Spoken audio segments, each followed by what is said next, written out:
saan ba tayo mas nagtitiwala? Sa kakayanan ba natin o sa kakayanahan ng Panginoon? So, I'm gonna share to you my daily devotion for today. Pagpasensyahan niyo na po yung boses ko at minamalat ako dahil meron po akong ubot-sipon ngayon. So, I pray that I will be able to deliver this message with clarity and may this encourage you and bless you also. So, I am now in the book of Jeremiah chapter 15 to 17. And nag-strike sa akin at nag-impact sa akin itong chapter 17 verses 7 to 10. So sa bukas na to, si Jeremiah ay parang nade-depress siya sa nangyayari sa Jerusalem or sa Israel kasi they are being a very disobedient people, and the Lord already decided in His mind to punish those people. Kahit na ilapit man siya ni Jeremiah, ipanalangin sa Diyos na i-spare sila from disaster or from punishment. Nag-decide na talaga si God to punish them because of their severe sin. Matindi yung mga kasalanan ginagawa ng mga taong ito. So, sa verses 7 to 10, prior to that verse is verses 5, may sinabi doon na iyon yung napapala ng mga tao na nagtitiwala sa kanilang mga sarili. Kapahamakan, disaster, ganyan, or napapahamak sila. Kaya ito, sa verses 7 to 10, sinabi ni Jeremiah, according, galing kay Lord, diba? Siya lang naman yung spokesperson, yung prophet. Kung ano yung sinasabi ng Lord, dinideliver niya to those people. But blessed is the one who trusts in the Lord, whose confidence is in Him. They will be like a tree planted by the water that sends out its roots by the stream. It does not fear when heat comes. Its leaves are always green. It has no worries in a year of drought and never fails to bear fruit. The heart is deceitful above all things and beyond cure. Who can understand it? I, the Lord, search the heart and examine the mind to reward each person according to their conduct, according to what their deeds deserve. So, ang ganda niyan, ang tao doon na nagtitiwala sa Panginoon, para siyang compared sa isang puno na tinanim daw sa tubig. 'Di ba, pagka ang isang puno ay tinanim sa tubig, ang kanyang ugat ay mas nanonourish kasi nasa water, 'di ba? Deeply rooted and mas deep, talagang may proper supply of water na nakakatulong sa growth and nourishment ng tree. So parang ganun din daw tayo kapag tayo ay sumusunod, nagtitiwala sa Lord, para daw tayong puno na itinanim sa streams of water. We will be fruitful even in hard times. Our stability doesn't depend on circumstances but on our connection to God.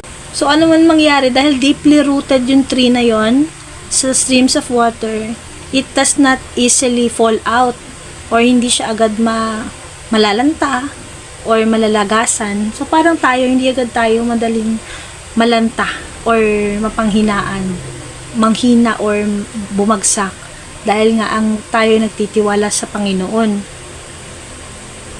Samantalang yung verses 9 to 10 na nire-remind tayo that the human heart is deceptive and weak. So, the heart is deceptive, mapanlin lang sa Tagalog. Kapag nagtitiwala ka sa puso mo, meaning sa kakayanan mo, sa nararamdaman mo. Totoo naman yun eh. When we trust our heart, most of the time, we will experience failure and destruction. I myself has already proven this.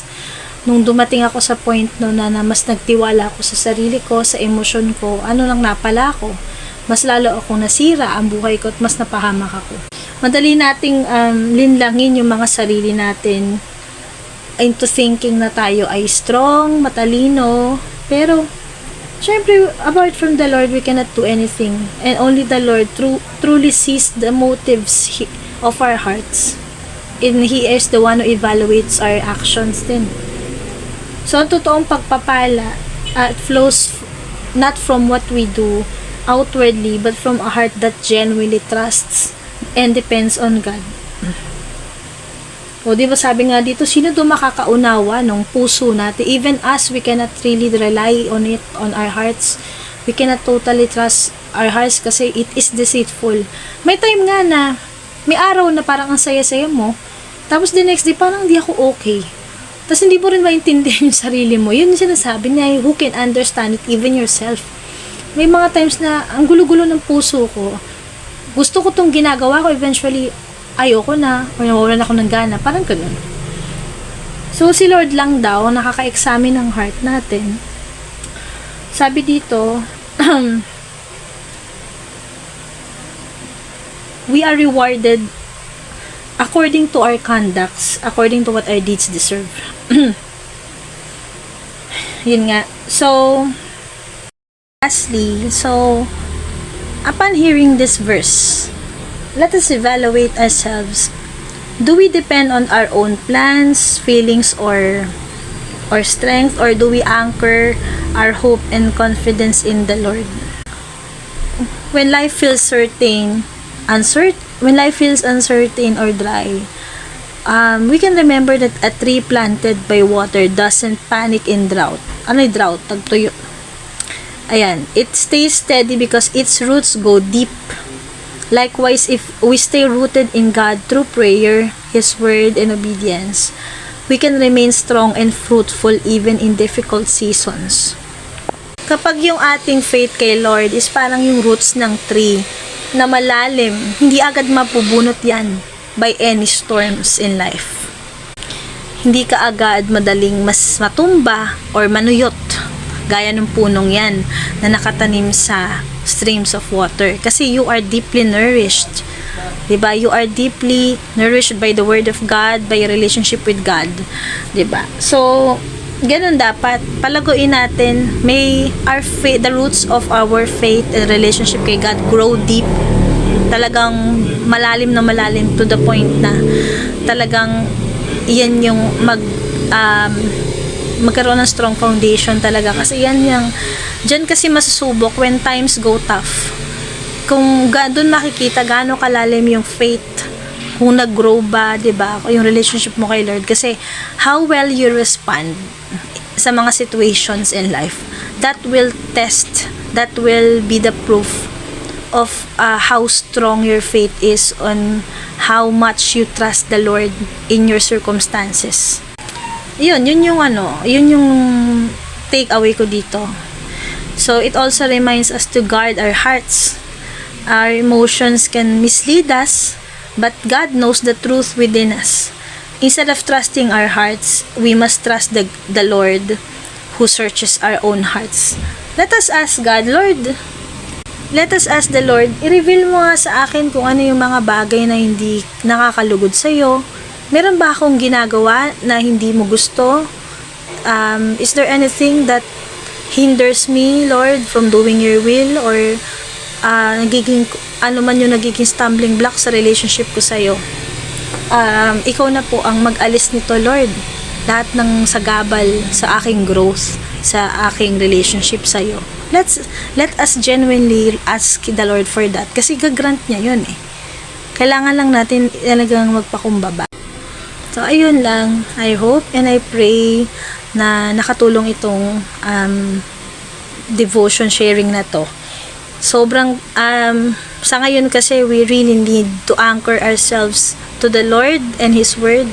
Kasi these times are hard and life is getting harder and harder. And yung mga nangyari po sa mundo, those are inevitable and hindi natin mapipigilan because lahat po yun ay already ordained na mangyari, for the Lord will really come sooner than we ever think. So let us prepare ourselves, and I hope that this will be the time to evaluate our lives, diba? Kung tayo ba ay namumuhay ng naayon sa kalooban ng Lord, nagtitiwala ba tayo sa Panginoon o sa mga sarili lang natin? Kasi when we trust ourselves more than God, we will really experience destruction and despair and failure. Kasi apart from the Lord, we cannot do anything, di ba? So, yun. So, thank you, and I hope this message already has blessed you and encouraged you. God bless. Bye-bye.